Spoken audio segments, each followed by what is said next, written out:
नमस्कार, अभिवादन। मैं दुर्गेंद्र चौहान। बात आज उस समाज की जो 21वीं सदी में मंगल तक पहुंचने का दम भरता है, लेकिन ज़मीन पर आते ही सदियों पुरानी सड़ी गली रूढ़िवादिता और छुआछूत के दलदल में धंस जाता है। तस्वीर उत्तर प्रदेश की राजधानी लखनऊ के काकोरी की है। जरा ध्यान से सुनिए। जिस मंदिर के जीर्णोद्धार के लिए 1 करोड़ रुपए स्वीकृत कराए, जिस मंदिर के निर्माण के लिए दिन रात किया, जब उसी मंदिर का लोकार्पण उद्घाटन का समय आया तो सत्ताधारी पार्टी भारतीय जनता पार्टी की दलित महिला विधायक को पूजा करने से रोक दिया गया। विधायक जयदेवी कौशल कई बार की विधायक हैं। मंदिर के बाहर घंटों खड़ी रही इस उम्मीद में कि अब अंदर बुलाया जाएगा, अब पूजा का मौका मिलेगा, लेकिन मौका नहीं मिला। जब मीडिया ने पूछा तो उनका दर्द छलक पड़ा। साफ कहा, हम पासी समाज से हैं, इसीलिए हमें पूजा से दूर रखा गया है। यह किसी आम नागरिक का दर्द नहीं, यह दर्द एक मौजूदा विधायक का है, वो भी सत्ताधारी दल, वो भी महिला, वो भी दलित, जिनके पति कौशल किशोर मोहनलालगंज, जो लखनऊ की लोकसभा सीट है, उससे 3-4 बार सांसद रह चुके हैं और नरेंद्र मोदी की कैबिनेट में केंद्रीय मंत्री भी रह चुके हैं। सोचिए, जब सत्ता के शीर्ष पर बैठे जनप्रतिनिधियों, नेताओं के साथ उनकी जाति की वजह से ऐसा बर्ताव हो सकता है, तो देश में दूर दराज गांवों में रहने वाले दलित समाज के वो जो शोषित पीड़ित लोग हैं, उनकी मानसिकता और सामाजिक प्रताड़ना किस तरह वो सहते होंगे, ये आप कल्पना कर नहीं पाएंगे। हालांकि यह कोई अकेली घटना नहीं है। अभी हाल में ही उत्तराखंड के हल्द्वानी में कांग्रेस के राष्ट्रीय अध्यक्ष, कई बार के एमपी, एमएलए और अब राज्यसभा में नेता प्रतिपक्ष मल्लिकार्जुन खड़गे के साथ भी ऐसा हुआ। खड़गे साहब 8 तारीख को, इसी 8 अगस्त को हल्द्वानी के एक कार्यक्रम में गए थे। एक सभा थी। संबोधन के दौरान उन्होंने बहुत सारी वो बातें कहीं, लेकिन जब वो वहाँ से चले आए तो जिस स्थान पर उन्होंने भाषण दिया था उसका शुद्धिकरण किया गया, वहाँ यज्ञ किया गया, उसे गंगा जल से धोया गया और इसमें हिंदूवादी संगठन शामिल थे। जब अंदर तक खोजबीन की गई तो इसका जो मुख्य कर्ता धर्ता राष्ट्रीय स्वयंसेवक संघ का एक स्वयंसेवक निकला। बहरहाल मामला यहीं रुका नहीं। खड़गे साहब चूंकि संसद चल रही थी, लोकसभा में सवाल उठाया, माफ़ कीजिएगा, राज्यसभा में उन्होंने सवाल उठाया और कहा कि वो कोई इस तरह की बातें करते नहीं हैं, विक्टिम कार्ड खेलते नहीं हैं, वो लड़ते हैं, लड़ने पे विश्वास करते हैं, लेकिन उनके साथ जो हुआ वो छुआछूत का उदाहरण है। इसलिए छुआछूत की जो धारा है, छुआछूत पर जो कार्रवाई होनी चाहिए, जातिगत भेदभाव पर जो कार्रवाई होनी चाहिए, उसके तहत उन लोगों पर कार्रवाई की जाए। खड़गे साहब का दर्द राज्यसभा में छलक पड़ा।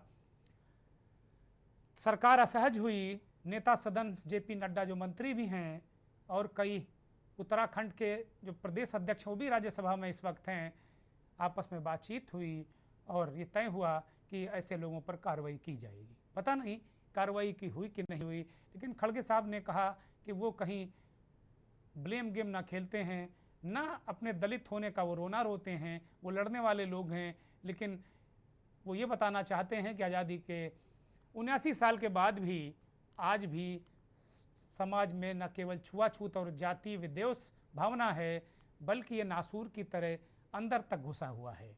आम आदमी को तो छोड़िए, जब शीर्ष पर बैठे नेता, सांसद, विधायक, नेता प्रतिपक्ष, देश की सबसे पुरानी पार्टी का राष्ट्रीय अध्यक्ष, अगर उसके साथ इस तरह की हरकत हो तो आप समझ ही सकते हैं कि लाख दावे करिए कि हम बराबरी का दर्जा दे चुके हैं, लेकिन समाज अभी उबर नहीं रहा है, समाज अभी सोच नहीं रहा है।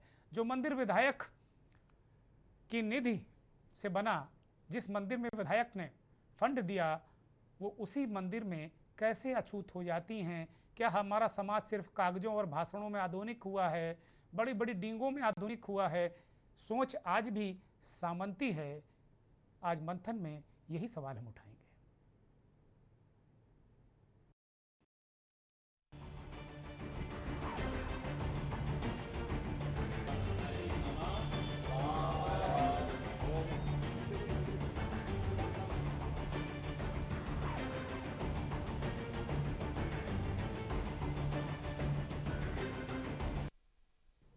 सवाल मंथन में ये है कि दलित नेताओं से ये दोहरा रवैया क्यों, उपेक्षा और जातिगत दुर्भावना का व्यवहार क्यों? आज हम नेताओं की बात कर रहे हैं, इतने बड़े बड़े नेता, जनप्रतिनिधि, उनके साथ जब ये हालत हो रही है तो फिर आप समझ सकते हैं कि समाज का जो निचला तबका है, शोषित पीड़ित दलित, उसका क्या हाल होगा। बहुत दावे किए जाते हैं कि नहीं, दलित पुजारी भी होते हैं, दलित महंत भी होते हैं, मंदिर में भी उन्हें जाने दिया जाता है, लेकिन जब विधायक नहीं जा पाई, अगर कोई नेता भाषण देता उस जगह को शुद्धिकरण हवन किया जाता है, तो आप समझ सकते हैं कि समाज अभी मानसिक रूप से उसकी बीमारी अभी ठीक नहीं हुई है। विधायक जय देवी कौशल से हमारे सहयोगी आनंद चौहान ने बातचीत की, सुनिए। कल देर जब शीतला माता मंदिर पे पूजा अर्चना और जो वहाँ के भूमि पूजन पे विधायिका पहुंची, तो वहाँ पर उनके साथ कहीं न कहीं अमानवीय व्यवहार किया गया और उनको पूजा नहीं करने दी गई। शीतला देवी मंदिर पे कल मेरा उद्घाटन था, गए तो पूजा नहीं करने दिया, मैं चुपचाप खड़ी रही। और ये शीतला देवी मंदिर पे क्या इन लोगों ने सोचा, मेरे जो अधिकारी गए थे वही फ़ोन किया है कि विधायक जी आज कार्यक्रम आपका उद्घाटन है, तो हमने कहा ठीक है आ जाएंगे 10 बजे। जब वहाँ मैं पहुँची तो सभी लोग वहाँ शीतला देवी मंदिर के पास में बहुत काफ़ी लोग खड़े थे, काफ़ी अपने भी वो मंडल अध्यक्ष और ये पार्षद सभी लोग और ये चेयरमैन भी खड़े थे, हम भी गए थे। तो जब मैं वहाँ पहुँची तो वो पूजा हो रहा था, मगर हमसे कुछ नहीं कराया गया, जबकि मैं 76 लाख का बजट पास करवाया गया। तो ये बताइए, हर जगह पे दोबारा कि मैं विधायक हूँ, हर जगह पे मैं काम करती रहती हूँ, हर उद्घाटन में जाती हूँ, जब जनता मेरी बुलाती है, तमाम से ऐसे उद्घाटन हुए हैं तो हमारे ही द्वारा हुए हैं। मगर एक शीतला देवी मंदिर पे इस तरह का काम हुआ पहली बार कि मंदिर में मुझको कुछ भी नहीं करने दिया, तो ये गलत बात है। मगर ये है भेदभाव का, ये है। और ये पार्टी के ही लोगों ने इस तरह का किया है शीतला देवी मंदिर में जो लोग रहते हैं, तो ये गलत बात है। मैं दोबारा की विधायक हूँ, अगर हमने बजट पास करवाया तो पूजा हम ही को जनता बुलाया और हमारे साथ में भी इस तरह का दुर्भाव किया जाता है कि पूजा पाठ नहीं करने दिया, तो मैं खड़ी रही, फिर उसके बाद में मैं चली आई। आपने देखा हमारे साथ विधायिका जी थी, उनका कहीं न कहीं एक जाति विशेष को लेकर के जो टारगेट किया जा रहा है, कहीं न कहीं से सनातन भी अपमान हो रहा और हिंदू जो संविधा है, पूजा पाठ की संविधा है, उसको कहीं न कहीं ठेस पहुँची, क्योंकि पूजा पाठ का अधिकार सामान्य रूप से भारत में नहीं, पूरे प्रांतों में सबको एक समान होना चाहिए। पर यहाँ पर एक जाति विशेष को लेकर के टारगेट किया गया, जबकि वो जनप्रतिनिधि थी और 2 बार की विधायिका थी, उनके साथ ऐसा व्यवहार किया गया। अब ऐसे लोगों पर शीर्ष नेतृत्व पार्टी क्या कार्रवाई करेगी, ये एक बड़ा सवाल है। के न्यूज़ इंडिया के लिए आनंद सिंह चौहान, लखनऊ।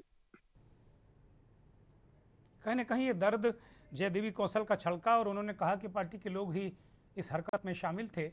सवाल ये है कि सनातन की रक्षा करने वाले, डींगे हाँकने वाले लोग समाज के अंतिम व्यक्ति अंत्योदय दीनदयाल उपाध्याय के सिद्धांत को क्या भूल गए हैं?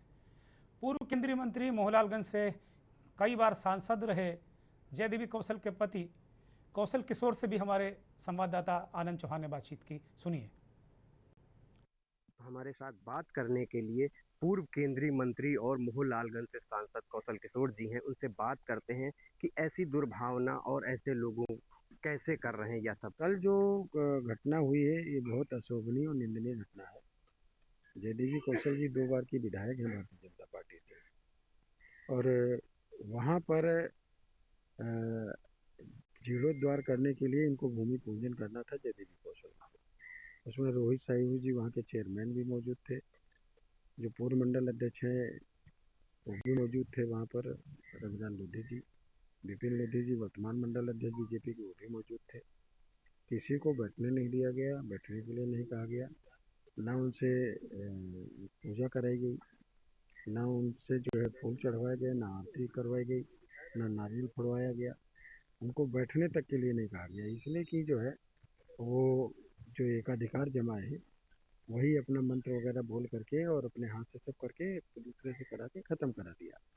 इसके पीछे का रीज़न ये है कि इसके पहले जो है वो जो मंदिर पर एकाधिकार किए हुए हैं, उन्होंने एक रामपाल को जो है उसका पेशाब निकल गया था, रामपाल पासी का, तो वो उन्होंने उसको बोला होगा डांट टपट के गाली वगैरह देके, तो डर गया था, तो उसने कहा पेशाब नहीं निकला है, पानी गिर गया। तो कहा पानी गिर गया तो चाट उंगली से, तो वो 2 बार चटवाया था उंगली से।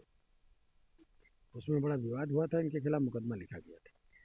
अब उससे बचने के वही जो है ये खुन्नस मान करके कल हरकत ये विधायक जी से किया है, क्योंकि विधायक जी और हम सब लोग उसमें गए थे और रामपाल की मदद कराने का काम कर रहे थे और उनके खिलाफ एफआईआर भी दर्ज हुई थी। आपने देखा हमारे साथ मंत्री जी थे, पूर्व मंत्री, उन्होंने साफ तौर से कहा कहीं न कहीं सनातन धर्म में कभी भी ऐसा नहीं देखा गया कि कोई पूजा ना करे या किसी जाति धर्म को लेकर के टारगेट किया गया। पर यहाँ का जो शीतला मंदिर है वहाँ पे कुछ अराजक तत्व लोगों ने इस तरह का कृत्य किया, जबकि जनप्रतिनिधि माननीय विधायिका जी थी, उनके साथ ऐसा व्यवहार किया गया। कहीं न कहीं एक जाति विशेष को लेकर के टारगेट किया गया है। तो इसकी जो है विधायक जी और पूर्व मंत्री जी कहीं न कहीं शीर्ष नेतृत्व से भी इसकी शिकायत बीजेपी के करेंगे और उनके ऊपर सख्त कार्रवाई कराने का काम किया जाएगा।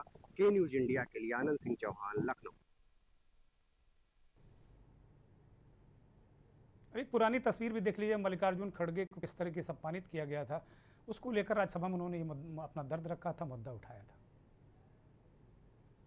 सर, मैं इसको पॉलिटिकल मुद्दा कभी बनाना नहीं चाहता और मैं कभी इस सदन में सालों से यहाँ हूँ और निचले, लेकिन मैं एक शेड्यूल कास्ट हूँ, मैं एक दलित हूँ, मेरे को मदद करो, मेरी रक्षा करो बोल के कभी किसी के सामने गिड़गिड़ाया नहीं। मैं लड़ने की शक्ति है, मैं लड़ता।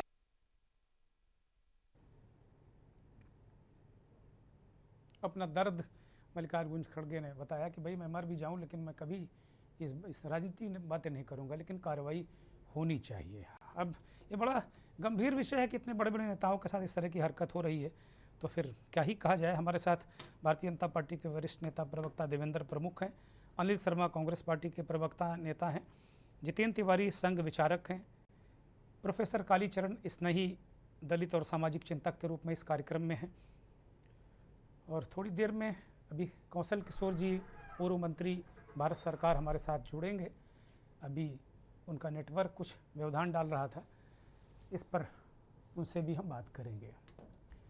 जितेंद्र तिवारी से हम इस चर्चा की शुरुआत करेंगे। जितेंद्र तिवारी जी, समाज के अंतिम व्यक्ति अंत्योदय की बात हम लोग करते हैं, संघ भी बराबरी की बात करता है, और मुझे लगता है संघ एक ऐसा दुनिया का संगठन है जहां कहीं कोई न जाति सूचक बातें होती है, न कोई किसी के नाम के आगे कोई सरनेम लगता है। इस तरह की घटनाएं मल्लिकार्जुन खड़गे साहब के साथ, ये घटना, दूसरी घटना कौशल किशोर भारतीय जनता पार्टी के सांसद रहे हैं, केंद्रीय मंत्री रहे हैं, उनकी पत्नी विधायक हैं। इस आधार पे उनके साथ इस तरीके का दुर्व्यवहार, हम बातें चाहे जितनी कर रहे हैं, लेकिन समाज क्या अभी सम्मान देने के लिए तैयार नहीं है लोगों को? नमस्कार। नमस्ते। मेरी आवाज आ रही है? हाँ बोलिए जितेंद्र जी, बोलिए। देखिए, सवाल दो है यहाँ। एक है सामाजिक समरसता और समाज, और दूसरा है उसकी समाज की जो विसंगतियां हैं उसको लेकर करने वाली राजनीति। जब कभी भी समाज को जोड़ने की बजाय तोड़ने की राजनीति आप शुरू करेंगे, तो ऐसे सब अवसरों पर आप समाज को तोड़ने के लिए जो कुछ भी कुचक्र, षड्यंत्र, वक्तव्य दिए जा सकते हैं, वो सब आप लोग करते हैं, यानी राजनीतिक लोग करते हैं। अब मैं दोनों केवल अभी और पीछे नहीं जाऊंगा, क्योंकि अभी बहस में और लोग भी बोलेंगे। जहां तक आपने संघ विचारक के नाते बात कहने की बात कही है, तो हमारे जो प्रमुख हैं उन्होंने एक बात अभी बार बार अपने 100वें संघ की यात्रा के 100वें वर्ष में कही है कि एक मंदिर, एक शमशान, एक कुआं, यानी एक पीने का एक स्थान, एक मंदिर जहां पर सब लोग पूजा कर सकते हो, और एक शमशान जहां पर हर व्यक्ति, हर वर्ग के व्यक्ति को उसके अंतिम स्थान के रूप में मिल सके। तो संघ की तो सोच बहुत स्पष्ट है, और जहां तक ये दो घटनाएं हैं, दोनों राजनीतिक व्यक्तियों से प्रेरित हैं। इसलिए मैं बहुत साफ कहूंगा कि इसमें न दलितों के अपमान का विषय, यहाँ शुद्ध और शुद्ध राजनीति है, शुद्ध राजनीति, राजनीति से इतर कुछ भी नहीं। आपको मैं वो वीडियो अभी लिंक भेज सकता हूं कि जिस समय हल्द्वानी में पूजा हो रही थी, पीछे सामने खड़े दो व्यक्तियों ने कहीं नहीं कहा कि हम मल्लिकार्जुन खड़गे के वजह से यहाँ पर पूजा करने आए। उन्होंने साफ कहा कि ये सनातन धर्म का स्थान है, राम की लीला यहाँ होती है। यहाँ ऐसे व्यक्ति ने भाषण दिया है जो कहता है कि अगर संघ यानी आरएसएस और उसके कार्यकर्ता कहीं मिले तो नमाज तोड़ के उनको पहले मारो, या गंगा में डुबकी लगाने से नौकरी नहीं मिलती। तो जो व्यक्ति सनातन का विरोध इतनी बुरी तरीके से करता है, वह व्यक्ति यहाँ आकर अगर हमारे सनातन के स्थान को पवित्र करके गया है तो इसलिए हमने उसको पवित्र किया। उन्होंने कहीं मल्लिकार्जुन खड़गे का नाम नहीं लिया, लेकिन मल्लिकार्जुन खड़गे ने 80 साल की राजनीतिक यात्रा के बाद भी अपना दलित कार्ड खेलकर, रोना रोकर और ये दिखाकर कि वो अभी भी दलितों की राजनीति से ऊपर नहीं उठे हैं, ये उन्होंने सिद्ध किया। और दूसरा लखनऊ वाला, मैं आपके रिपोर्टर को ही कोट कर रहा हूँ, कौशल किशोर जी को साफ साफ सुन लीजिए वो क्या बोल रहे हैं और बाद में आप इंटरप्रिटेशन कैसा कर रहे हैं। कौशल किशोर जी कह रहे हैं कि हमने एक बार एक व्यक्ति को, रामपाल नाम का आदमी है, उसने कहा यहाँ पानी गिरा है, हमने कहा मूत्र गिरा है, हमने उससे चटवा के देखा, उसका बदला उसने लिया है। इसमें कहीं मंदिर समिति नहीं है, कहीं किसी दलित होने का विषय नहीं है, आपसी राजनीति है। और राजनीति को लेकर जो लोग चलते हैं वो हमेशा समाज को तोड़ने के लिए, अगर उन्हें कहीं भी एक छोटा सा छिद्र मिल जाए समाज को तोड़ने का, तो वो उंगली डालकर और पूरा हाथ डालकर समाज को विभाजित करने का काम करते हैं। धन्यवाद। जहां तक राष्ट्रीय स्वयंसेवक संघ का सवाल है, वो हमेशा से बिना किसी जाति भेद के समाज के सभी वर्गों में काम करता है। और अगर कोई ऐसा अवसर आता भी है जहां जाति भेद दिखता है, तो हमारे कार्यकर्ता वहां उनसे जाकर और विनम्रता से कहते हैं जाति भेद ना करें। जी बताएं। धन्यवाद। धन्यवाद। हमारे साथ पूर्व केंद्रीय मंत्री और कई बार सांसद रहे कौशल किशोर जी जुड़ गए हैं। कौशल किशोर जी, आपसे ही मुखातिब हो रहे हैं, बहुत स्वागत है आपका। अभी आपकी बात भी हमने दिखाई, आपकी पत्नी जो विधायक हैं उनका दर्द भी सामने आया कि भाई उनको इस वजह से पूजा करने नहीं दी गई कि वो एक शोषित पीड़ित दलित समाज से हैं। यही वजह है कि इसके पीछे कोई राजनीति है, कोई पॉलिटिक्स है? कौशल किशोर जी, देखिए, वो शीतला माता देवी जी का मंदिर है जी, और शीतला देवी माता जी और भुयन देवी माता जी, ये जो है हम लोगों की कुल देवी है जी, कुल देवी है। ये ऐतिहासिक बात मैं कर रहा हूँ जी। और जहाँ जहाँ कहीं मंदिर मिलेंगे आपको इनके, शीतला माता जी के, वहाँ आपको इस समाज के लोग मिलेंगे निश्चित तरीके से, क्योंकि ये कुल देवी है। अच्छा, ये दरअसल में एक पहले की थी, उस घटना में एफआईआर हुई थी। एफआईआर होने में जो वो मंदिर पे कब्जा पूरा किए हुए है, वो जब तक उसमें जल नहीं चढ़ा लेते, कोई दूसरा आदमी उसमें जल नहीं चढ़ा सकता। वहाँ पास पड़ोस में किसी से पूछेंगे बता देंगे। पहले कोई दूसरा जल नहीं चढ़ाएगा, पहले वो दूसरे जल चढ़ाएंगे शिवलिंग पे, उसके बाद ही कोई दूसरा जल चढ़ाएगा। इस तरह का एक अधिकार सामंतशाही पूरी तरीके से बनाए हुए। अब ये जो पूजन, भूमि पूजन था, तो जयदेवी विधायक जी का ने चूँकि वहाँ पैसा दिलवाया है और डिपार्टमेंट ने उनके तय किया था कि भूमि पूजन का उनका कार्यक्रम लगा था। भूमि पूजन जमीन में बैठ करके होता है, तो वहाँ पर जो पुजारी हैं, वो पुजारी को भी मंत्रोच्चार शायद नहीं मालूम होगा, तो वहाँ वो दूसरे जो जिनका कब्जा है उनके भाई उसमें मंत्रोच्चारण करके और ऐसे फूल वगैरह डाल करके अपना करके कह दिया, आरती वगैरह अपने हाथ करके वो कह दिया कि ठीक जाइए, हो गया। किसी को मतलब जिनको भूमि पूजन करना था, शिलान्यास करना था, उनके साथ ये भेदभाव क्यों किया? और उनको करने का कोई अधिकार ही नहीं था। जब भूमि पूजन जयदेवी विधायक जी के द्वारा होना था, तो वो ज़बरदस्ती वहाँ आकर के ये काम क्यों करने का काम किया?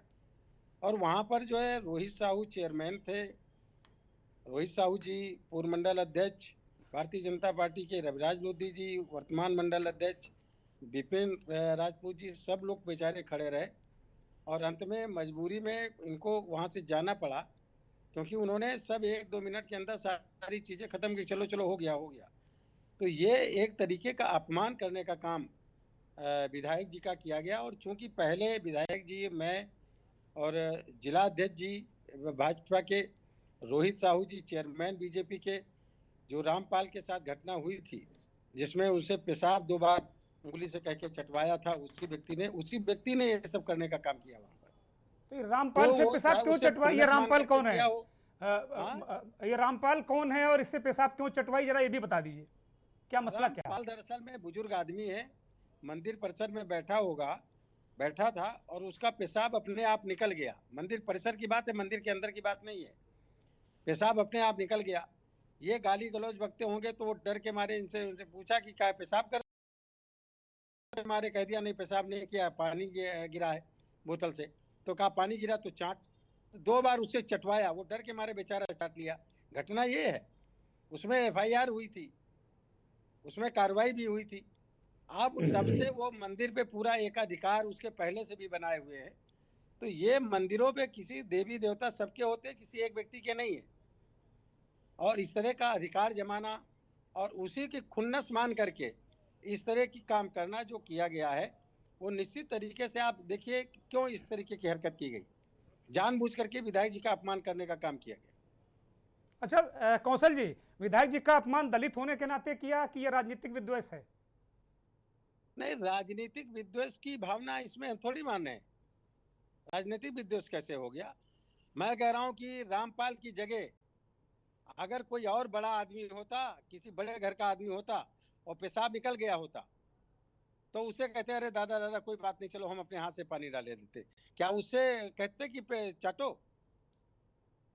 ये जाति भेदभाव था, कमजोर आदमी के जाति भेदभाव की वजह से वो घटना की गई, और चूंकि उसमें हम लोगों ने साथ दिया, इसलिए विधायक जी के साथ घटना हुई। मतलब ये जो आप लोगों के साथ विधायक जयदेवी के साथ घटना राजनीतिक विद्वेष नहीं, जाति विद्वेष से, क्योंकि दलित शोषित राजनीतिक समाज विद्वेष से है, अभी इसलिए उनसे हुई है। पूछेंगे कि अगर पूछेंगे कि राजनीति में है तो वो मना कर देंगे कि हम राजनीति में नहीं है, वो मना कर देंगे। तो फिर राजनीतिक विद्वेष कैसे हो गया? तो कुल भाई मिलाकर इसलिए नहीं हो गया क्योंकि ये रिजर्व सीट है, रिजर्व सीट है। इसमें एससी समाज के लोग ही MLA का चुनाव लड़ सकते हैं, MP का चुनाव लड़ सकते हैं, और वो SC ST के नहीं है, तो वो राजनीतिक विद्वेष हो ही नहीं सकता। अच्छा, आप ये कहना चाह रहे हैं कि केवल जातियों के आधार पर प्रवेश मिलता है मंदिरों में, एकाधिकार होता है, ऐसा कहना चाह रहे हैं? नहीं, मैं ये नहीं कहना चाह रहा हूँ जी। मगर शीतला मंदिर की जो घटना है वो घटना यही है। अच्छा, शीतला मंदिर की घटना है यही है। अब है, पहले नहीं था। बहुत पुराना मंदिर है। मैं छोटा था तब भी वहाँ मैं गया हूँ, जब राजनीति में नहीं था तब भी मैं वहाँ पर गया हूँ। वहाँ की एक लड़की मेरे गांव में ब्याही थी, जो मेरे से उम्र में बड़ी रही होगी, तब मैं छोटा था। उस समय ब्याही गई तब लड़की थी, वो महिला की बात मैं कर रहा हूँ। तब मैं गया और वहीं शीतला मंदिर पे रात में रुका, तब ऐसा कोई नहीं था। लेकिन जब एकाधिकार दूसरे लोगों ने जमा कराया, उसमें कर लिया, इन लोगों ने कब्जा कर लिया, वहाँ पर जल नहीं चढ़ाने देते। पहले वो जल चढ़ाएंगे तब कोई दूसरा जल चढ़ाएगा। मंदिर में कोई जा रहा तो उससे पूछेंगे कहाँ से आए, क्या है, तुम कैसे घूम रहे हो। वहीं पड़ोस के लोगों को रुकने नहीं दिया जाता। इस तरह का एकाधिकार जमा के रखा है, पूरा कब्जा बना करके रखा है वहाँ। अच्छा, तो अब इसको लेकर कहीं शिकायत की है आपने किसी फोरम पे? अभी तक के कोई शिकायत नहीं की है, लेकिन विधायक जी ने कहा है कि इस संबंध में जो है माननीय प्रधानमंत्री जी को, माननीय गृह मंत्री जी को, माननीय भारतीय जनता पार्टी के राष्ट्रीय अध्यक्ष जी को, प्रदेश अध्यक्ष जी को और माननीय मुख्यमंत्री जी को, क्योंकि भारतीय जनता पार्टी में हूँ मैं, और भारतीय जनता पार्टी के कार्यकर्ता के साथ इस तरीके का दुर्भाव जिन लोगों ने किया उनके खिलाफ कार्रवाई होनी चाहिए। मैंने कोई FIR वो नहीं की है, क्योंकि FIR वगैरह करने का कोई मतलब नहीं है, लेकिन पार्टी में जरूर इस बात की शिकायत करने का काम करेंगे कि इस तरीके की बात करना और इस तरह की हरकत करना जो समाज विरोधी हरकत है, मानवता विरोधी हरकत है, ऐसी हरकत करने वालों के खिलाफ निश्चित तरीके से कार्रवाई होनी चाहिए। भारत के संविधान पे हमें भरोसा है, भारत के संविधान को के तहत लोकतंत्र में सबको आज़ादी है। इसके तहत जो इस तरह की घटना जानबूझ करके की गई, ये सामंतशाही है और जाति से प्रेरित है, इसीलिए उन लोगों ने इस तरह की हरकत करने का काम किया।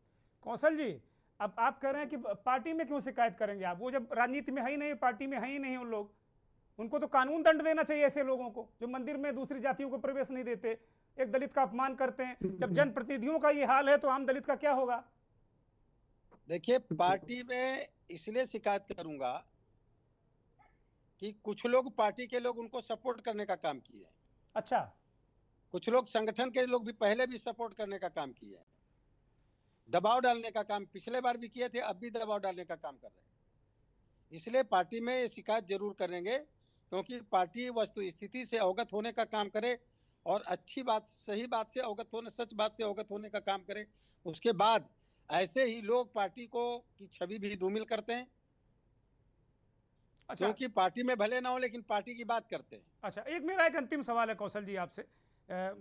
एक अंतिम सवाल है देश में दलितों की स्थिति पर, चूंकि आप लगातार एक एक्टिविस्ट के रूप में काम कर रहे हैं, देश में दलितों, शोषितों, पीड़ितों की स्थिति पर जरा कुछ बोल दीजिए।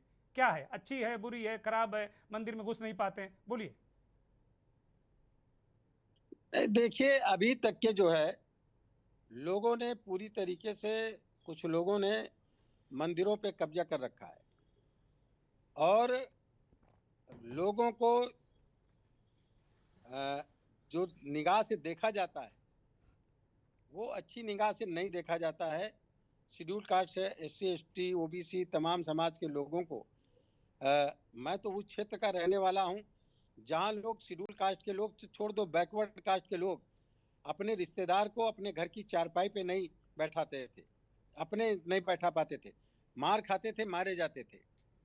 मैं चुनाव भी लड़ा हूँ और ये सामंतशाही और फ्यूडलिज्म के खिलाफ, जातिवाद के खिलाफ, जातिवादी असमानता के खिलाफ मैं इतनी लड़ाई लड़ा। 6 चुनाव हारा हूँ, तब मैं MLA का चुनाव जनता ने मुझे जिताया और मैंने वहाँ पर इन सारी चीज़ों को ख़त्म करने का काम किया। आज वो लोग बराबर उठते बैठते हैं, वरना किसी की हिम्मत नहीं थी कि बैठ जाए। यहाँ तक कि बड़े लोगों के फाटक बंद रहते थे, लोग जूता उतार लेते थे और साइकिल से पैदल बंद फाटक से निकल के जाते थे। ये स्थिति थे हमारे माल में के इलाके में। उस लड़ाई को हमने लड़ने का काम किया। मैं 15 चुनाव लड़ा हूँ, 12 चुनाव हारा हूँ, और सिर्फ इसलिए कि समाज को कैसे आत्मबल दिया जाए, कैसे कमज़ोर तबके के लोगों को आत्मबल दिया जाए ताकि वो अपनी स्थिति को खुद सुधारने का काम कर सकें। संख्या भारी है, संख्या अधिक है, उसके बाद भी जो अपमान सहने का काम हो रहा है, वो अपमान से बचाव कैसे हो। तो जो डॉक्टर अंबेडकर के नेतृत्व में जो संविधान बना है, लोकतंत्र का जो हमको मौलिक अधिकार दिए गए हैं, उन मौलिक अधिकारों के तहत हमें सम्मान मिलना चाहिए। और फिर मैं वो सम्मान कोई देगा नहीं, हमें निश्चित तरीके से देगा नहीं, हमें लेने की ज़रूरत है। और जो सम्मान नहीं करेगा, हम ना उससे सम्मान मांगते हैं और ना हम उसके पास सम्मान लेने जाएंगे। हम लोग खुद अपना सम्मान करने का काम करेंगे, और जो सम्मान नहीं करेगा वो अपने आप धीरे धीरे किनारे होता चला जाएगा। ये समय निश्चित तरीके से आ गया, और इसीलिए इसके लिए 13 सितंबर को लखनऊ के प्रेरणा स्थल पर हम एक आत्मसम्मान रैली भी करने जा रहे हैं, आत्मसम्मान रैली का आयोजन करने जा रहे हैं। बहुत बहुत धन्यवाद, बहुत बहुत शुभकामनाएं आपको कि आप दलितों, शोषितों, पीड़ितों की लड़ाई लड़ें आत्मसम्मान रैली के जरिए और अपने प्रयासों के जरिए। जो आत्मसम्मान है वो मिलना ही चाहिए। कौशल किशोर ने अपना दर्द, पूर्व केंद्रीय मंत्री हैं, सांसद रहे, विधायक रहे, पत्नी विधायक हैं, साफ साफ बता दिया किस तरह समाज की स्थिति है। कोई कुछ भी कहे, घुमाए फिराए टहलाए, हकीकत यही है। एक ब्रेक ले रहा हूँ।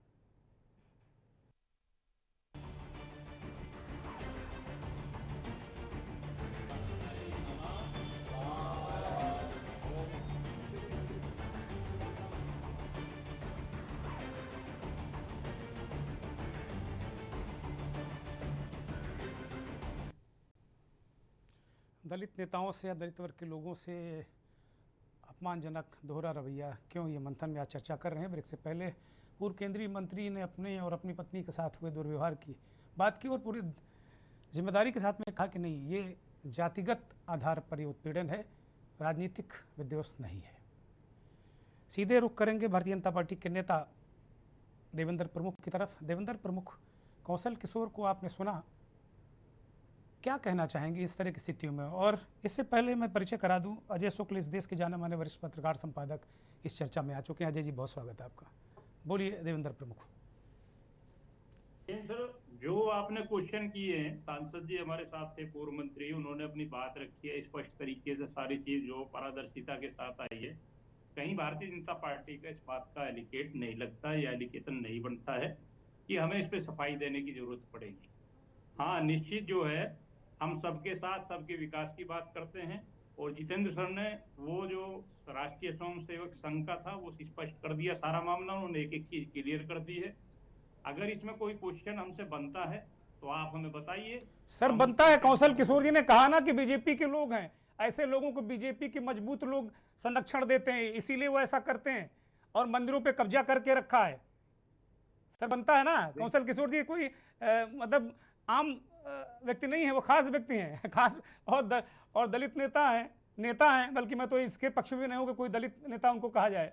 बोलिए, वो कह रहे हैं ना कि बीजेपी के लोगों से मैं संगठन से शिकायत करूंगा। मैंने सवाल किया उनसे, भाई संगठन में क्यों शिकायत करेंगे, तो उन्होंने स्पष्ट किया कि संगठन के लोग हैं जो उन्हें अपमानित करवाते हैं और तमाम ऐसे लोगों को अपमानित करवाते हैं। उन्होंने इशारा भी कर दिया है कि जो सम्मान नहीं करेगा वो किनारे हो जाएगा। ये इशारा आपकी तरफ है, आप माने या ना माने, बोलिए। दुर्गेन्द्र सर, अगर इशारा हमारी तरफ है तो हम सक्षम हैं जवाब देने का। बोलिए। वो पार्टी कॉलम पर शिकायत करेंगे, क्योंकि वो पार्टी के इस समय उनकी धर्मपत्नी विधायक है और बड़े पदों पर रहे हैं। वो एक पार्टी का जो है अपना अंदरूनी सिस्टम है काम करने का, वो ओपन नहीं होता है। अगर पार्टी कॉलम पर जो वो शिकायत जाएगी तो निश्चित अगर इसमें कोई दोषी है तो उसे बख्शा नहीं जाएगा, कार्रवाई होगी। अगर वो प्रशासनिक रूप से ओपन इस चीज को करते हैं तो उसमें उनकी सफाई देने की बात है, वो बता कर गए आपको एक एक चीज। आने दीजिए पार्टी कॉलम पर, जो भी चीज होगी जो निकल कर आएगी आपके डिबेट के अगले हिस्सा में हम क्लियर अच्छा, कर देंगे। आप इस पर चिंतित नहीं होते, आप इस पर चिंतित नहीं होते कि कौशल किशोर ने कहा कि जब उन्होंने होश संभाला और देखना शुरू किया और जब राजनीति शुरू की, 12 चुनाव हारे, 15 चुनाव लड़े, तो दलितों को जूते उतार के बड़े बड़े फाटकों के सामने से निकलना पड़ता था। उन स्थितियों में उन्होंने वहाँ राजनीति शुरू की और आज भी वही स्थितियाँ हैं। तो आप ना पीछे के लोगों को माफ़ कर सकते हैं ना हम मौजूदा लोगों पे सवाल तो उठाएंगे, लेकिन जब कौशल किशोर ये बात कहेंगे तो इसका जवाब तो फिर आपको देना पड़ेगा ना। देखिए, मैं एक चीज और क्लियर कर रहा हूँ दुर्गेन्द्र सर, ये डिबेट थोड़ा पीछे चली जाएगी क्योंकि तथ्य देने पड़ते हैं। आप लोग मानते नहीं है, एक शानदार एंकर है आप, मैं जानता हूँ अच्छे तरह से, हमें जवाब देने पड़ते हैं। फिर आप कहोगे कि इसे डिबेट को पीछे ले जा रहा हूँ। मैं ये कहना चाहता हूँ कि आज की जो दशा और दिशा, जो ईमानदारी की बात है, क्या वो दलित हो या ओबीसी हो, अगर इस देश में बदली है तो भारतीय जनता पार्टी है डंके की चोट पर। वही दलित समाज की बात करते हैं, दलित की बात करते हैं, जब बाबा साहब की बात करते हैं ना, अभी हमारे सांसद भी कह के गए और अगले भी कहेंगे, अगर उनको अपमानित काम करने का किया है तो इस देश में सबसे ज्यादा उन्होंने झेला है। और जब लिखने वालों ने, जो सबको देने वाले, उनको नहीं बख्शा लोगों ने, तो 2014 के बाद हम फुल फॉर्म आए तो दलित की हमने परिभाषा समझाई है कि दलित को कहां कहां जाना। आज दलित का बेटा इस देश का राष्ट्रपति है, ये बड़ी बात है, और ओबीसी का बेटा प्रधानमंत्री है। सारा पीडीए भारतीय जनता पार्टी की जेब में रखा है, और जो पीडीए करके चिल्ला कर निकल जाते हैं ना लोग, उन्हें पीडीए की परिभाषा का भी पता नहीं है। अगर हम सम्मान नहीं दे रहे तो फिर ये कहां तक पहुंचता। आज हमारी ये स्थिति है कि जिस तरह माननीय सांसद जी ने काम किया, प्रयास किया, हमारे बैनर पे किया ना, हमारी वजह से किया ना। आप हमें पुराना उदाहरण दीजिए। हाँ, हम मानते अपमानित हुए हैं, इसके लिए दलित चिंतक बैठे हैं आपके साथ, वो क्लियर करेंगे कहां कहां हुए, वो भी क्लियर करेंगे। लेकिन हमारे कॉलम पर कहीं भी दलित हो, ओबीसी हो, एससी एसटी हो, सबका साथ, सवर्ण भी हो, और सबके विकास की बात हम डंके की चोट पर कर रहे हैं और करते रहेंगे। धन्यवाद, एक एक चीज। धन्यवाद। अनिल शर्मा जवाब दीजिए, अनिल शर्मा बोलिए। जी दुर्गेन्द्र जी, आपको साधुवाद, बहुत बढ़िया मामला आपने उठाया। हमारे बहुत अच्छे मित्र भाई देवेंद्र प्रभु जी ने बहुत बढ़िया बात की, दलित का बेटा प्रधानमंत्री बनाया और राष्ट्रपति बनाया, और दलित का बेटा राष्ट्रपति पहले भी बने। शायद ज्ञानी जैल सिंह जी को भूल जाते हैं, ये पहली बार नहीं है। दलितों को सम्मान कहां कहां नहीं मिला, विषय आज इस बात का है। जब मंदिर के शिलान्यास की बात थी तो उन दलित के बेटे को जो राष्ट्रपति बनाए गए थे उनको उस शिलान्यास में नहीं बुलाया गया। दलित की बेटी को राष्ट्रपति बनाया गया लेकिन मंदिर के उद्घाटन में नहीं बुलाया गया। लोग आपके लोकसभा के उद्घाटन में भी नहीं बुलाया गया। तो ये बहुत सारी प्रश्न खड़े हो जाते हैं कि दलितों के अपमान के। दलित नेता कांग्रेस के अगर राष्ट्रीय अध्यक्ष है तो उन पर तमाम प्रश्न चिन्ह लगाते हुए उनको अपमानित करने का काम किया जाता है। वहां आरएसएस के लोग मंदिर को वो जगह सभा स्थल को धुलवाते हैं और फिर उसके बाद वहां बुद्धि शुद्धि यज्ञ कर वो शुद्धि का यज्ञ करते हैं। राहुल गांधी अगर बिहार में जाते हैं तो सड़क को गंगा जल से आरएसएस के लोग धोते हैं। ये कौन सा तरीका है लोगों को अपमानित करने का? ये अगर बात करें, भारतीय संविधान की बात करते हैं, भारतीय संविधान के अनुच्छेद 15 में धर्म, मूल वंश, जाति, लिंग और जन्म स्थान के आधार पर का प्रतिभेद, इसमें बिल्कुल स्पष्ट है कि हर व्यक्ति को जाति धर्म के आधार पर उसको बिल्कुल अलग थलग नहीं किया जा सकता। और आज जो स्थिति है, सबके साथ सबके विकास की बात तो की जाती है, लेकिन खुद के ही नेताओं का अपमान खुद के ही पार्टी के लोग करते हैं एक दलित के। तो ये सब कहां तक उचित है? देखिए, ये इनका अंदरूनी मामला हो सकता है कि पार्टी में कहां शिकायत होगी और किस तरह की बात होगी, लेकिन आज जब बात सड़क पर आ गई, बाजार लोगों के बीच में निकल कर आ गई, तो ये बात इनकी पार्टी के अंदरूनी नहीं रह जाती है। विधायक दलित है, पासी समाज से है, तो उनका अपमान इस तरह से किया गया, ये गलत है। मेरा तो एक ही निवेदन है आपके चैनल के माध्यम से, इस देश में कहीं भी किसी दलित, अल्पसंख्यक, पिछड़े किसी के साथ कोई भेदभाव नहीं होना चाहिए। ठीक है, और इस प्रकार का भेदभाव है तो वो गलत है। धन्यवाद, धन्यवाद। प्रोफेसर कालीचरण स्नेही को चर्चा में शामिल करते हैं। प्रोफेसर साहब, अब तक की चर्चा भी आपने सुनी, दो घटनाएं भी आपके पास हैं। कुछ लोगों का इस चर्चा में कहना है कि ये विशुद्ध राजनीति है। खड़गे साहब, अगर उनका नाम नहीं लिया गया और अगर वो किसी संगठन विशेष को कहेंगे कि नवाज से उठकर मारो, तालाब में डुबो दो, तो फिर इस तरह की बातें होंगी। परोक्ष रूप से ऐसा इस डिबेट में ध्वनित हुआ। और दूसरा ये भी कहा कि कौशल किशोर का ये जातिगत मामला नहीं था। मैंने बार बार कौशल किशोर से पूछा, उन्होंने कहा नहीं, राजनीतिक मामला नहीं है, राजनीतिक विद्वेष नहीं है, ये जाति विद्वेष है।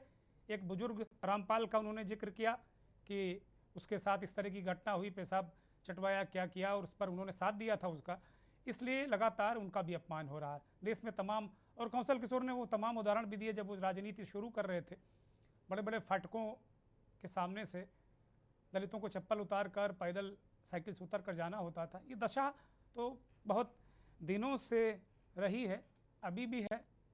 क्या कहेंगे प्रोफेसर साहब?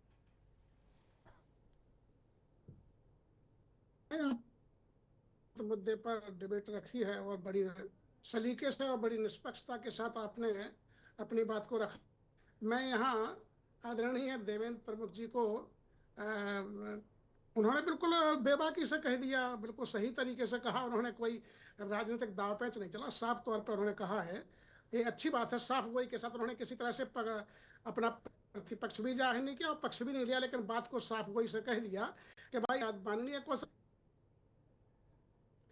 लेकिन मैं बात ये कह रहा हूँ कि असल में माननीय कौशल किशोर तो मैं जानता हूँ उनको, वो मूवमेंट से रहे, कम्युनिस्ट मूवमेंट से जुड़े रहे, वो इसीलिए वो 12 चुनाव वहाँ हारे भी, बाद में 3 चुनाव जीते हैं। लेकिन जीत के हासिल क्या किया इस उम्र में, सवाल ये है। 12 चुनाव हारे, उसमें उनकी उस क्षेत्र में पहचान बनी और उस पहचान के कारण ही उनको हुई होंगे, को टिकट दिया, ये सही बात है। लेकिन भाजपा में जा करके उन्होंने जो कुछ अपनी जिंदगी में कमाया था, इस उम्र में उन्हें गंवाना पड़ा। वो क्यों? अच्छा देखिए, उन्होंने एक बात कही कि मेरा उस मंदिर से बड़ा लगाव रहा और ये रहा, और फिर वहां जा करके दूसरे लोगों ने कब्जा कर लिया। जब उन्हें ये सब पता था उनके क्षेत्र का मंदिर है, उस मंदिर के लिए जहां विवादास्पद वो मानते हैं वही व्यक्ति जल चढ़ाएगा, उस मंदिर के लिए जीर्णोद्धार के लिए पैसा क्यों स्वीकृत कराया इन्होंने, जब इन्हें पता था? इसका मतलब और ये भी कह रहे हैं कि भाई वो पासी समाज की कुलदेवी हैं, माता शीतला जी पासी समाज की कुलदेवी भी हैं। नहीं है, लेकिन जब पासी समाज के ही इतने प्रमुख व्यक्ति गए हैं, भाई ये शर्त रखते हैं वहाँ, जो माननीय विधायक जी ने जो वहाँ एड दिलवाई है, वो शर्त रखते हैं कि यहाँ प्रबंधन में फिर पासी को रखिए, तब हम जाकर के रिलीज कराएंगे फंड, तब तो कोई बात थी। देखिए असल में क्या है कि सबसे बड़ी बात यह है कि यदि भाजपा के बैनर पे आप रहेंगे तो उनका एजेंडा साफ है, किसी भी गलतफहमी में नहीं रहना चाहिए। उनका मंदिर का ग्रंथों के अनुसार चलेगा। वहां जो सबसे ऊंचा है, जो पुजारी है, उसी का वर्चस्व रहेगा। उनकी कोई बड़े छुपी हुई बात नहीं है। इसके बाद भी जाकर के चाहे अच्छा, बहन मायावती जी कहीं अपमानित हुई, किसी मंदिर गई? बिल्कुल क्यों? कांग्रेस के चाहे हमारे पूर्व प्रधानमंत्री और रक्षा मंत्री रहे बाबू जगजीवन राम, उनका जाकर के अपमान, जाकर के का अपमान हुआ। और पार्टी स्वयं पुनिया जी जब जगन्नाथ मंदिर गए वहां अपमान हुआ। राष्ट्रपति होकर के पुष्कर में राष्ट्रपति गोविंद अपमान हुआ। सारे तो प्रमाण हैं। ये लोग जब बाबा साहब को मानते हो, कह रहे हैं बाबा साहब के तो मंदिर का रास्ता बंद कर दिया था, छोड़ दिया था। इसी समानता के कारण छोड़ा था कि बाबा साहब जैसे व्यक्तित्व जो विश्व के व्यक्ति हैं, उन्होंने देख लिया खूब प्रयास, और उन्होंने कहा कि यहाँ स्वीकारोक्ति नहीं होगी, मेरा स्वाभिमान और मेरे समाज का, मैं इस धर्म से निजात पाता हूं। तो भाई मंदिर का प्रलोभन है, किसी स्कूल के लिए दिया होता है इन्होंने। जब आप मंदिर में जाओगे तो तुम्हें पता है वहां पुजारी ही प्रमुख रहे, नहीं चलेगी। तो अपमानित होने हैं, जाना है जाओ। मैं तो ये कहूंगा चाहे तुम राष्ट्रपति हो जाओ, चाहे कुछ माननीय प्रधान राष्ट्रपति जी वो चुप रही मंदिर चलाने। उन्हें पता है उस समय हमें सीढ़ियों के नीचे ही रहना चाहिए। तो उन्हें पता है कि जिस पार्टी में हम हैं, ये तो आफत हमने खुद मोल ली है। जब पता है तो मैं कहूंगा कि भाजपा में या कांग्रेस में ये दोनों मंदिर वाले हैं। ये सारे उपद्रव, तमाम जो जितने भी धार्मिक उपद्रव हो रहे हैं, उसकी जड़ में तो कांग्रेस, अंदर का द्वार खुलवाना हो, जितने भी उपद्रव हैं, सारे उपद्रव की जड़ तो यही है। तो ये देखना पड़ेगा। तो ये लोग मंदिर का पीछा, जब इन्हें पता क्या, अब माननीय कौशल किशोर जी और उनकी धर्मपत्नी संकल्प करेंगी कि हम मंदिर, जैसा कहा जाता है कई जगह मंदिर पुजारी दलित है, एक जाति का वर्चस्व, जिस जाति का वर्चस्व मंदिरों पर वो होंगे, हम वहां या घोषणा करें कि हम अब बौद्ध बन रहे हैं। ठीक है, ठीक है। तो साफ तौर पे दिख रहा है ये बाबा साहब से सीख नहीं ले रहे हैं, अपमानित होने के लिए। बिल्कुल सही, जब इन्हें पता था कि वहां जाकर के इस तरह के लोग हैं, उस मंदिर को इन्होंने पैसा दिया ही क्यों दिलवाया पैसा? बिल्कुल दोषी है ये। और फिर जब बात सार्वजनिक हुई है तो इन्हें रिपोर्ट करना चाहिए। माननीय खड़गे जी ने भी रिपोर्ट नहीं की, वहां के कांग्रेस एजेंसी ने भी रिपोर्ट नहीं की। यही हाल इनका है। ये करते हैं, राजनीति बनी रहे, चर्चा बनी रहे। भाजपा का कोई इसमें घालमेल नहीं लग रहा। उनकी स्पष्ट नीति है जो है। ये बात सही, हाँ ये सही है कि आदरणीय चाहे माननीय मोदी जी हों, अमित शाह जी हों, माननीय योगी जी हों, ये अपने शासन में कभी नहीं चाहे किसी के साथ भेदभाव हो। लेकिन देश इतना बड़ा है, लोग इतने ज्यादा है, कोई कुछ ना कुछ कर जाता है, लेकिन आएगा इन्हीं के जिम्मे। मैं पार्टी से रिक्वेस्ट करूंगा कि निश्चय ही ये दो घटनाएं जो हल्द्वानी की हुई है, ये हुई है, इसमें बिना पार्टी भेदभाव के एक ऐसा निर्णय करना चाहिए जिसमें माननीय योगी जी और धामी जी और मोदी जी, जिसमें आगे के लिए ऐसे कार्यकर्ताओं का बहिष्कार हो। बहिष्कार करना चाहिए कि उस मंदिर में कभी प्रवेश नहीं कर पाएंगे जिन्होंने हरकत कराई है, जो शामिल हुए हैं, और उनका सामाजिक बहिष्कार करना चाहिए जो हल्द्वानी में रहे हैं। ये कुछ कदम तो उठाना पड़ेंगे सरकार को। हम मानते हैं कि सरकार का कोई इन्वॉल्व नहीं है, सरकार की कोई ऐसी मंशा नहीं है, सरकार संविधान के अनुसार काम करना चाहती है, तो मैसेज तो इन्हें देना पड़ेगा। नहीं, नड्डा जी ने लोकसभा राज्यसभा में आश्वस्त किया है कि कार्रवाई होगी, लेकिन हुआ क्या? उन्होंने कहा कार्रवाई होगी। नड्डा जी ने कहा कि एक्शन लिया जाएगा, नेता सदन है। भाई गिरफ्तारी हुई, राष्ट्रीय उन पर सुरक्षा लगाते, एनएसए लगाते, बुलडोजर यहाँ भी नहीं चलेगा। बुलडोजर चलेगा माननीय योगी जी का, धामी जी का बुलडोजर जाएगा वहां। ये देखना चाहिए, ये करना चाहिए सख्त कार्रवाई, जिसमें एक बने के भाई हम तो कहते हैं माननीय जितेंद्र तिवारी जी मैं आऊंगा आपके पास, आऊंगा। परिणाम ये होगा। ठीक है, जब कोई ठीक है, कोई आरोपी है ही नहीं तो ठीक है, जितेंद्र तिवारी जी ठीक है, मैं आऊँगा। ठीक है कालीचरण जी, मैं अब आपके पास लौटूंगा। अजय शुक्ल को चर्चा में लेते हैं। अजय शुक्ल जी, इन दो घटनाओं को लेकर अपनी अपनी जगह सफाइयाँ भी हैं। अभी दलित चिंतक को आपने सुना, कौशल किशोर जी ने जो बातें कही, उनकी पत्नी ने साफ तौर पर कहा कि वो जातीय भेदभाव का शिकार हुई हैं। अभी कौशल किशोर जी ने कहा भाई किस किस तरीके से दलितों का उत्पीड़न होता रहा हो, अभी भी हो रहा, और वो कह रहे हैं कि जो बात ये नहीं समझेगा वो खुद भी किनारे हो जाएगा। एक पत्रकार के रूप में क्या समझ रहे हैं इस पूरे मसले को?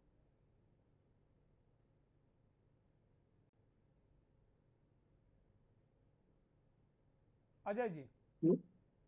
मैं समझता हूं कि देखिए ये दलितों के विरुद्ध जो एक सोच है और एक जो पूरी विचारधारा है उसका यह नतीजा है। निश्चित रूप से मैं समझता हूं ये देश सभी का है और सभी को समान अवसर मिलने चाहिए, किसी के भी साथ ऐसा नहीं होना चाहिए। मान्यताएं हैं, कोई हिंदू धर्म माने, सिख धर्म माने, ईसाई धर्म माने, बौद्ध धर्म माने, जैन धर्म माने, उसकी मर्जी है। अब यदि दलित है और यदि वो हिंदू धर्म में ही है तो उसका भी उतना ही हक है मंदिर में जितना किसी दूसरे का है। तो मुझे लगता है कि किसी को रोका नहीं जाना चाहिए। पहली बात, पुरानी परंपराएं क्या थी, हम उनको ढोते रहेंगे, उनको लेके बात करते रहेंगे तो निश्चित रूप से समस्या होगी। हमें आज के दौर में बात करनी पड़ेगी। जब भारत का संविधान लागू हो गया उसके बाद में भारत का संविधान आज यही व्यवस्था करता है कि सभी को समानता के साथ हक है, कहीं पर भी कोई प्रतिबंधित नहीं है। लेकिन हाल के दिनों में हम जैसा देख रहे हैं वो इतना ज्यादा बढ़ गया है कि जात के नाम पे, धर्म के नाम पे और नाम पे बिल्कुल नफरत फैलाई जा रही है, हमले किए जा रहे हैं और सारी घटनाएं हो रही। ये कोई एक पहली घटना होती तो हम कहते। मल्लिकार्जुन खड़गे इस देश के नेता प्रतिपक्ष हैं, राज्यसभा में उच्च सदन के नेता प्रतिपक्ष हैं, उनके साथ घटना होती है। मुझे लगता है जो हमारे दलित चिंतक बैठे हैं शायद उन्हें इसकी जानकारी नहीं कि कांग्रेस के लोगों ने एफआईआर के लिए एप्लीकेशन दी थी, एफआईआर दर्ज नहीं हुई है। आप उसको गूगल पे सर्च भी कर लेंगे। तो मैं इसको लेकर के खड़गे जी ने यह बात सदन के भीतर उठाई। सदन चल रहा था उस दौर में, सदन की जिम्मेदारी बनती थी कि इस पे एफआईआर दर्ज हो। हालांकि जेपी नड्डा ने इस पे माफी मांगी है, इसलिए मैं समझता हूं कि बात को खत्म करना चाहिए। लेकिन सच्चाई तो ये है कि सिर्फ ये मल्लिकार्जुन खड़गे पर हमला नहीं था, ये हमला था पूरे दलित समुदाय पर, और दलित समुदाय को उसकी औकात बताई जा रही थी उन लोगों द्वारा जो उसकी औकात तय करते। बात समझिए, हम नहीं तय करते, संविधान तो उन्हें बराबर बताता है, लेकिन वो तय करते हैं। तो वो ये बता रहे थे नहीं तुम हमारे पांव के हो, तुमने उस धरती पे, तुमने कहीं पे कदम रख दिया, इसलिए हम तुम्हें मारेंगे, इसलिए हम तुम्हारे उस पर हमला करेंगे। यदि आप पढ़ेंगे तो आप देखेंगे पेशाब छूट जाने का जिक्र कौशल किशोर ने किया। मैं कौशल किशोर को पिछले 3 दशक से जानता हूं, वो बड़ा संघर्ष करके यहां तक पहुंचे हैं। निश्चित रूप से यदि आप पढ़ेंगे तो मूत्राशय की मांसपेशियों में जब परेशानी हो जाती है तब डिसऑर्डर जिसे कहते हैं, उसके कारण कई बार पेशाब छूट जाती है। वृद्धावस्था में ये प्रॉब्लम ज्यादा होती है। प्रोस्टेट बहुत बढ़ जाता है तब भी ये हो जाता है। इसके अलावा यूरिनरी जो इन्फेक्शन हो जाता है तब भी ये बढ़ती है। तो इस तरह से कई सारे, फिर न्यूरो की भी प्रॉब्लम के कारण बढ़, यदि हो गया तो कौन सा ऐसी बड़ी बात हो गई। आप ज्यादा से ज्यादा उससे कह देते भैया एक काम करो तुम खुद ही साफ कर दो, इसे बात खत्म हो जाती। भाई तुमने गंदगी की, तुम साफ कर दो, कोई बात नहीं।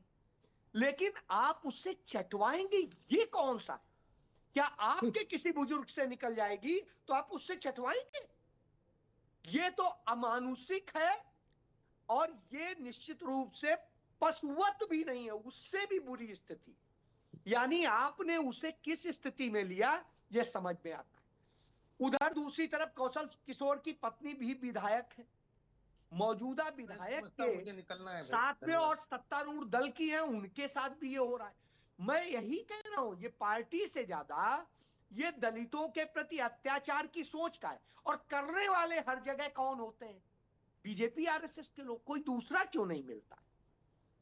तो आज यदि यही लोग मिलते हैं, क्यों मिलते हैं? इसको आपको बाबा साहब के 1951 में लिखे गए उस चिट्ठी का जिक्र करना चाहूंगा, जिसमें उन्होंने कहा था कि किस तरीके से हिंदू महासभा और आरएसएस ही है जो दलितों के प्रति यह सोच रखते हैं।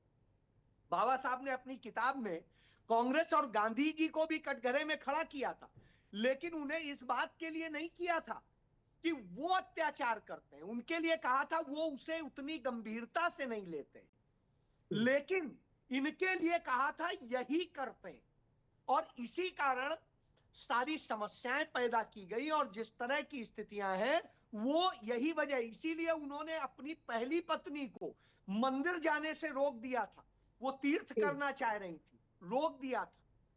तो मैं यह बता रहा हूं कि इसीलिए उन्होंने रोका था और इसीलिए उन्होंने बौद्ध धर्म अपनाया था और इसीलिए शायद मल्लिकार्जुन खड़गे ने भी बौद्ध धर्म अपनाया, पता होना चाहिए वो भी बौद्ध है।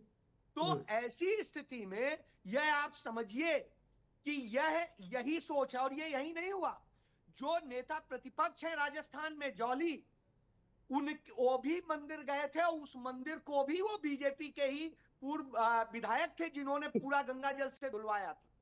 यही किस्सा मध्य प्रदेश में हुआ था जब पेशाब पिलाई गई थी बाकायदे दलित, और इसी तरह का किस्सा अभी हाल में छत्तीसगढ़ में हुआ। और ये सारी घटनाओं में आरएसएस बीजेपी के लोग ही, कोई दूसरा नहीं। तो मैं ऐसी स्थिति में कहता हूं ये सोच डेवलप हुई, क्यों हुई? क्योंकि आरएसएस का जो निर्माण 1925 में हुआ वो ब्राह्मणवादी सोच के साथ हुआ। अब ब्राह्मणवाद और ब्राह्मण दोनों में अंतर है, इसलिए मैं क्लियर कर दूं। ब्राह्मण एक व्यक्ति होता है, एक धार्मिक होता है, लेकिन ब्राह्मणवाद उस सोच का परिचायक है जो हम ही हैं, उसके अलावा और कोई नहीं, हम मालिक हैं, हम ही भगवान। तो उसकी सोच के साथ आरएसएस का जन्म हुआ। और चाहे सावरकर हो चाहे हेडगेवार, और उसके बाद जो शुरू हुआ वो आरएसएस में आज भी वही स्थिति है। तो कमोबेश उनके यहाँ वही किया जाता है, उन्हें दिया। इसको लेके जो किताब लिखी है वो भी आपको समझनी पड़ेगी कि जो किताबें लिखी गई हैं उनसे पता चलता है। मैं सुन रहा था, शायद बीजेपी प्रवक्ता बता रहे थे कि कौन कौन कैसे जो है इनके यहाँ राष्ट्रपति बना दिया गया दलित और क्या बना दिया गया। तो साहब, सबसे पहला मुख्यमंत्री दलित कांग्रेस ने बनाया था, सबसे पहला राष्ट्रपति दलित कांग्रेस ने बनाया था, सबसे पहला उपराष्ट्रपति कांग्रेस ने बनाया था, सबसे पहला लोकसभा अध्यक्ष कांग्रेस ने बनाया था, सबसे पहला chief justice of India Congress ने बनाया था दलित।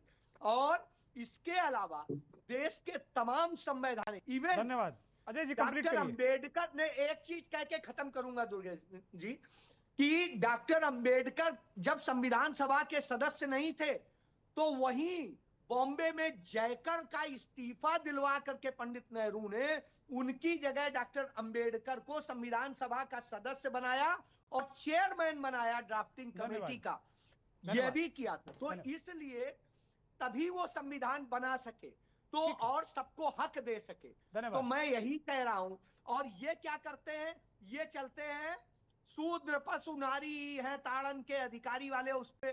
तो अब आप समझ लीजिए इनकी सोच क्या है, उनकी सोच क्या है। धन्यवाद अजय। देवेंद्र प्रमुख, ये बहुत सारी बातें हो सकती हैं, लेकिन मुझे नहीं लगता कि सभ्य समाज में इस तरह की हरकतें ठीक हैं। किसी को अगर किसी शोषित पीड़ित दलित जनप्रतिनिधि हो या आम इंसान हो, इस तरह की घटनाएं क्या रुकनी नहीं चाहिए? बिल्कुल रुकनी चाहिए। हम बिल्कुल दुर्गेंद्र सर इसके बिल्कुल फेवर में हैं। प्रशासनिक रूप से या जो भी कोई घटना घटती है तो दलितों को विशेष अधिकार भी हैं। कालीचरण जी की बात का समर्थन भी करता हूं कि एफआईआर के लिए भी खुले हाथ हैं, कोई दिक्कत नहीं है, किसी भी पार्टी का नेता हो। तीसरी, जिस तरीके की हमें शूद्र वाली चौपाई सुना रहे थे ना हमारे भाई, देवी पूज पद कमल तुम्हारे सुर नर मुनि सब हो ही सुखारे, ये भी वहीं की चौपाई है। हो ही सुजराम रचि राखा को करी तर्क बढ़ावे सका। तो और एक और प्रसंग भी है, समय की कमी है थोड़ा सा। जब भारद्वाज के आश्रम गए थे भगवान राम, तो निषाद राज गुहू दलित समाज से ही गिनती होती है उनकी, वो अंदर बाहर खड़े हो गए थे आश्रम के। तो उनको कहा ये क्यों खड़े अंदर? उन्होंने कहा मैं तो महाराज हरिजन हूँ, पिछड़ी जाति से हूँ, दलित जाति का हूँ। तो उन्होंने कहा था, ये प्रसंग पढ़ लेना रामायण में आप, अब समय कम है थोड़ा सा। धन्यवाद। कि हरि के जन हरिजन, हरि प्लस जन, हरि के प्रिय जन हरिजन ही है। तो ऐसी भावना अभी क्यों नहीं हो रही देवेंद्र प्रमुख? अच्छा लगता है, लेकिन भारतीय जनता पार्टी के मुखारबिन से अच्छा नहीं लगता। धन्यवाद, बहुत बहुत धन्यवाद, बहुत बहुत धन्यवाद। मेरे पास अब वक्त नहीं, मैं माफी चाहता हूँ। सभी मेहमानों का बहुत बहुत धन्यवाद, बहुत बहुत आभार। दर्शकों का भी बहुत बहुत आभार, धन्यवाद। लेकिन इस उम्मीद के साथ इस कार्यक्रम को विराम दे रहा हूँ कि कोई भी हो, वो नेता हो, सांसद हो, विधायक हो, मंत्री हो, किसी पार्टी का राष्ट्रीय अध्यक्ष हो, या गांव गली में रहने वाला एक आम शोषित पीड़ित दलित ओबीसी समाज का व्यक्ति, कमजोर वर्ग का व्यक्ति, उसके साथ जाति भेदभाव और जाति आधार पर कोई ऐसा व्यवहार नहीं होना चाहिए जो कम से कम इस सभ्य समाज के लिए कलंक जैसा लगे। सरकारों को ध्यान देना चाहिए, राजनीति करने वाले लोगों को ध्यान देना चाहिए, और इन सबसे ऊपर समाज को बहुत सतर्क रहना चाहिए। नमस्कार।